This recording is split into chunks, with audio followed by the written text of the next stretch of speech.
കർത്താവിൻ്റെ മഹത്വമുള്ള നാമം വാഴ്ത്തപ്പെടുമാറാകട്ടെ. അനുഗ്രഹീതമായ ഈ നല്ല പ്രഭാതത്തിനായിട്ട് കർത്താവിന് സ്തോത്രം ചെയ്യുന്നു.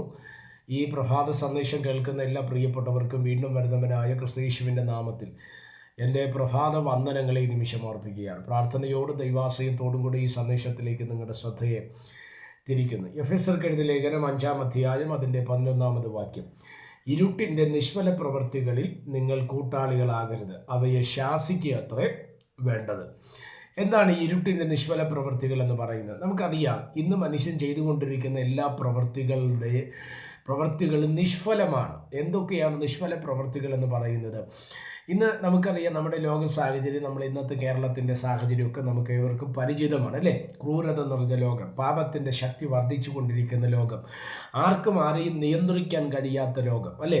അല്ല, പുരോഹിതനോ പാസ്റ്റർക്കോ വിശ്വാസിക്കോ സഹോദരങ്ങൾക്കോ ബന്ധുമിത്രാദികൾക്കോ അപ്പനമ്മമാർക്കോ അധ്യാപകർക്കോ രാഷ്ട്രീയ നേതാക്കന്മാർക്കോ പോലീസ് സംവിധാനത്തിനോ ഒന്നും ആരെയും നിയന്ത്രിക്കാൻ കഴിയാത്തൊരു കാലത്തിലാണ് നമ്മൾ ജീവിക്കുന്നത് അല്ലേ? സ്തോത്രം. എന്നാൽ എങ്ങനെയാണ് ഈ വിഷയങ്ങൾക്ക് മാറ്റം വരുത്തുവാൻ തക്കവണ്ണം കഴിയുക? എന്നെ ശ്രദ്ധിക്കുന്ന ദൈവമക്കളോട് ഞാൻ പറയാം, ഏതെങ്കിലും വ്യക്തിയെ ഓർത്തു നീ വ്യാകുലപ്പെടുന്നുവെങ്കിൽ, മദ്യത്തിനടിമയായി മയക്കുമരുന്നിന് അടിമപ്പെട്ട് കിടക്കുന്ന നിന്റെ ഭർത്താവോ മകനോ മകളോ ഇല്ലെങ്കിൽ നിന്റെ സഹോദരങ്ങളോ ആരായിരുന്നാലും അവരെ ചേഞ്ച് ചെയ്യാൻ കഴിയുന്ന ഒരു സ്നേഹമേ ഉള്ളൂ. അത് ലോകരക്ഷിതാവായ യേശു ക്രിസ്തുവിൻ്റെ സ്നേഹമാണ്. ആ സ്നേഹത്തിലേക്ക് വരുമ്പോൾ എല്ലാ വിഷയങ്ങൾക്കും മാറ്റം വരുവാൻ തക്കവണ്ണം ഇടവരും. സ്തോത്രം. ഇനി ശ്രദ്ധിച്ചേ, നമുക്കൊക്കെ പറ്റുന്നൊരു കാര്യമുണ്ട്. നമ്മൾ ഇന്ന് ലോകത്തിൽ മനുഷ്യൻ തകർന്നുകൊണ്ടിരിക്കുന്ന ഏറ്റവും പ്രധാനപ്പെട്ട ഒരു ഏറിയ എന്ന് പറയുന്നത് കൂട്ടുകാരോടൊപ്പമുള്ള ജീവിതമാണ് അല്ലേ? ഇതാണ് ഇവിടെ പറയുന്നത്. ഇരുട്ടിൻ്റെ നിഷ്ഫല പ്രവൃത്തികൾക്ക് നമ്മൾ കൂട്ടാളികളാകരുത്. എങ്ങനെയാണ്? നമുക്കറിയാം, പല മാതാപിതാക്കൾ ഇല്ലെങ്കിൽ പല പ്രിയപ്പെട്ടവർ പറയും, ഇത്ര വയസ്സ് വരെ അവൻ ഒരു പ്രശ്നവും ഇല്ലായിരുന്നു. 15 വയസ്സ് അല്ലെങ്കിൽ 17 വയസ്സ് അല്ലെങ്കിൽ 20 വയസ്സ് വരെ അവൻ ഒരു ശീലങ്ങളും ഇല്ലായിരുന്നു. നമ്മോട് എല്ലാ സഹകരണമായിരുന്നു. അപ്പനും അമ്മയായി ഞങ്ങളെ സ്നേഹിച്ചവനാണ്, മദ്യപിക്കത്തില്ല, മയക്കുമരുന്നിന് അടിമയല്ല. പക്ഷേ ചില കൂട്ടുകളിലേക്ക് അവൻ പോയി, ചില ബന്ധങ്ങളിലേക്ക് അവൻ പോയി. അവിടെ മുതലാണ് അവൻ മയക്കുമരുന്നിന് അടിമപ്പെടാൻ തുടങ്ങിയത്. അവിടെ മുതലാണ് അവൻ മദ്യത്തിന് അടിമപ്പെടാൻ തുടങ്ങിയത്. അവിടെ മുതലെയാണ് ദുസ്വഭാവങ്ങൾ അവനിലേക്ക് വന്നു കയറിയത് എന്ന് പറയുന്നത് നമ്മൾ കേട്ടിട്ടുണ്ട്. എന്താ സംഭവിച്ചത്? ഉറപ്പായിട്ട് ഞാൻ പറയുന്നു, കൂട്ടുകൾ ഒരു പ്രധാന വിഷയമാണ്. സ്തോത്രം. അതുകൊണ്ട് എന്നെ ശ്രദ്ധിക്കുന്ന ഈ മക്കളോട് ഞാൻ ആത്മാവിൽ കൈമാറാം, ഇരുട്ടിൻ്റെ നിഷ്ഫല പ്രവൃത്തികളിൽ നമ്മൾ കൂട്ടാളികൾ ആകരുത്. അതിനോട് ഒരു കോംപ്രമൈസും വെക്കരുത്. അതിനെ ശാസിക്കുക, അവിടെ വിട്ടുമാറുക എന്നുള്ളതാണ് തിരുവചനം നമ്മൾ എന്ത് ചെയ്യുന്നത്, പഠിപ്പിക്കുന്നത്. എന്താണ് ഇരുട്ടിൻ്റെ നിഷ്ഫല പ്രവൃത്തികൾ എന്ന് പറയുന്നത്?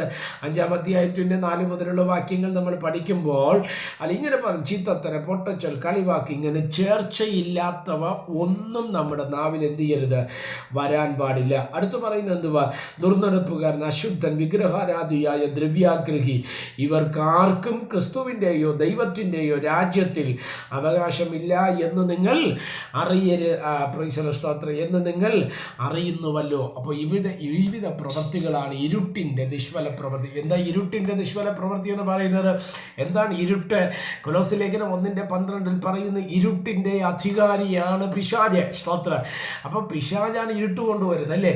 അല്ല, പിശാചിലൂടെയാണ് ഈ വിധ പ്രവൃത്തികൾ നമ്മുടെ ജീവിതത്തിൽ കൊണ്ടുവരുന്നത്. എന്നെ ശ്രദ്ധിക്കുന്ന ഈ മക്കളോട് ഞാൻ പറയുക, നന്നായി ജീവിക്കുന്ന ഒരാളിൻ്റെ ലൈഫിലേക്ക് പെട്ടെന്ന് പിശാചിൻ്റെ രൂപത്തിൽ അല്ലെങ്കിൽ പിശാചിൻ്റെ പ്രവൃത്തികൾ ചെയ്യുന്ന ഒരു വ്യക്തിയെ, അതൊരു പക്ഷേ ഒരു സുഹൃത്തായിരിക്കാം, ഒരു സഹോദര ബന്ധങ്ങളിൽപ്പെട്ടവരായിരിക്കാം, ഇല്ലെങ്കിൽ ഇൻറ്റിമേറ്റ് ഫ്രണ്ട്സ് എന്ന് വിശേഷിപ്പിക്കുന്നവരായിരിക്കാം. അവിടെ മുതൽ അവൻ തകരാൻ തുടങ്ങുകയാണ്. അതുകൊണ്ട് എന്നെ ശ്രദ്ധിക്കുന്ന യുവക്കളോട് ഞാൻ പറയുക, ഫലമില്ലാത്ത, റിസൾട്ട് തരാത്ത ഇരുട്ടിൻ്റെ പ്രവൃത്തികൾ നമ്മൾ ചെയ്യാതെ അതിനെ ഉറപ്പായി ശാസിക്കുക, അതിനെ ശാസിച്ച് മുന്നോട്ട് പോകുക. ദൈവത്തിൻ്റെ ആത്മാവ് നമ്മെ സഹായിക്കട്ടെ.